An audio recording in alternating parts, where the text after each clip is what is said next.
ডাক দিন এখন। মেম্বার সাহেব বাচ্চা আছেন না? ও মেম্বার সাহেব আসো বলেন বলছি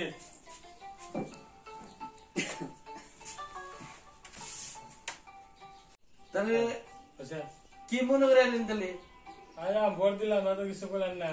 ভোট কারে দিছেন? ভোট তো আগে দিছি, মেম্বার সাহেব দিছি।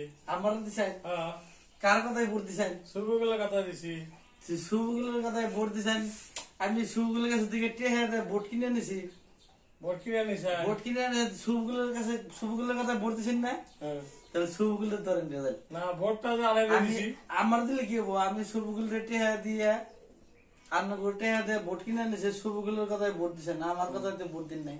তাহলে কি হবে? ভোটটা তো মেম্বারে দিছি না। মেম্বার দিলে কি হবো? আমি শুভগুলোর কাছে থেকে ভোট কিনে নিছি, তাই আমার কাম সাম আমি করাম না। ওই শুভগুলো যে ধরেন গেছেন। এক মিনিট, আমি এই ইলেকশনের টাইমে একদম 12-13 লাখ টাকা আমি খরচ করে মেম্বার হয়েছি। মেম্বার আমি ভোট কিনে কিনে নিয়ে মেম্বার হয়েছি। আমি কাম টাম কিচ্ছু করাম না। আপনার কাম করেন না, আপনার ভোট দিছি যে কাম টাম কিচ্ছু করাম না। ভোট দিছি। দ্বিতীয়বার না কাম সামনে আপনার ভোট দিছি যে আপনার কাম করা লাগবে। ভোট কিনে নিছি। ভোট কিনে আমি নিয়ে কাম করলাম নাকি মেম্বার নিয়ে যান কাম করা লাগবে আপনার।